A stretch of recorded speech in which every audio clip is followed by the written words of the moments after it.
Welcome to Souped Up Recipes. Pork lard is one of the most popular cooking oils in Chinese cuisine. Today, I want to show you a super easy oven method to render snow white, creamy, and odorless lard.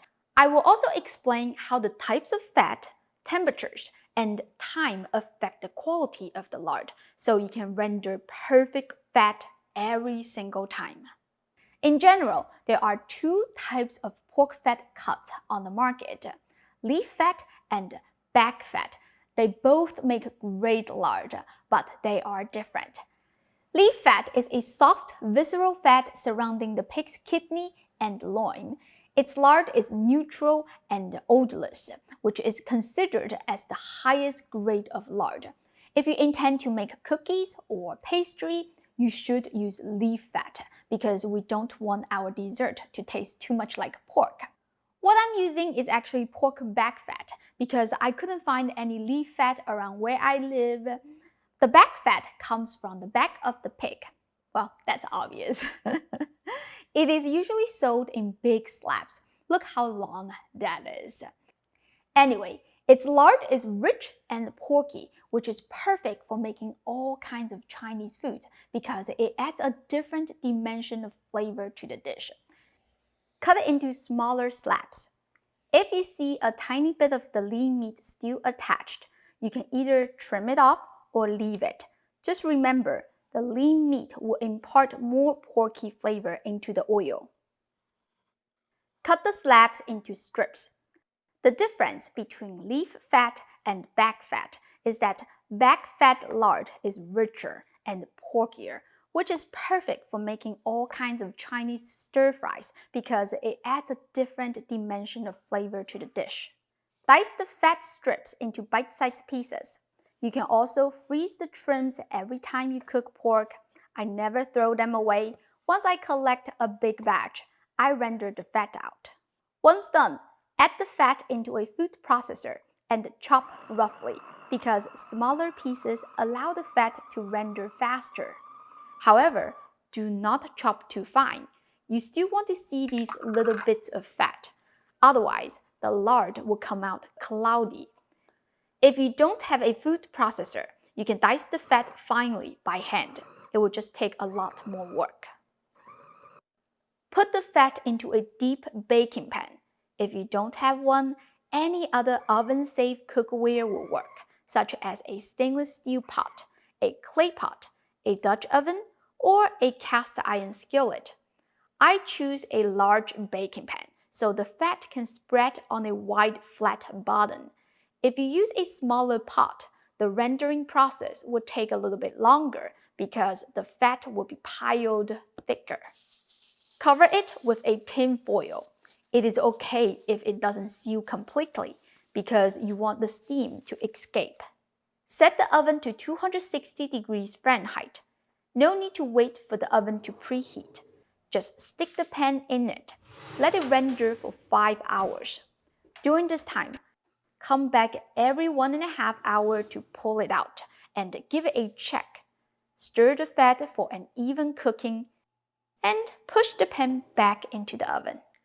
Some of you may feel like this process is so time-consuming. Could I just crank up the heat to speed things along?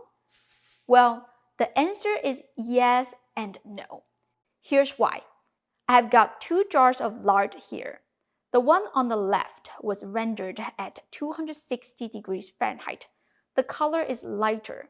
The one on the right was rendered at 360 degrees Fahrenheit, resulting in a deeper color.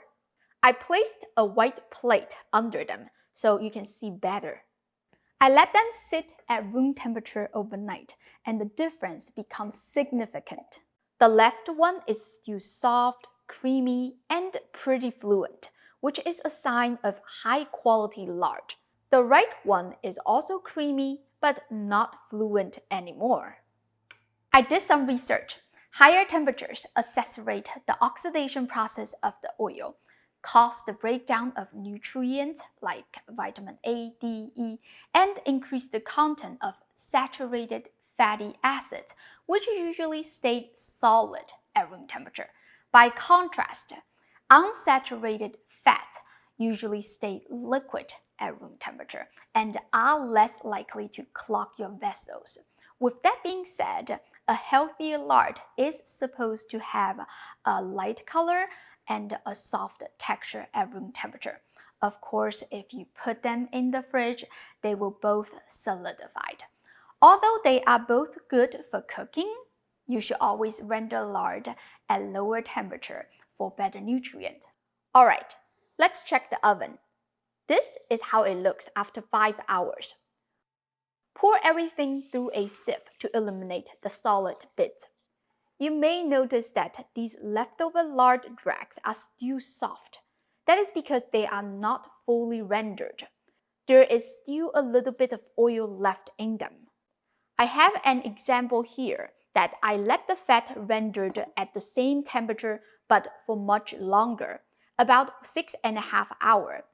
The lard dregs continued to fry until crispy, but the oil came out with a porkier flavor. You can see the color difference as well because you get more Maillard reaction from the lard dregs. Surprisingly, both of them are fluent at room temperature, so they are healthy lard. The difference is just the taste. One is porkier than another, so it is your choice to decide.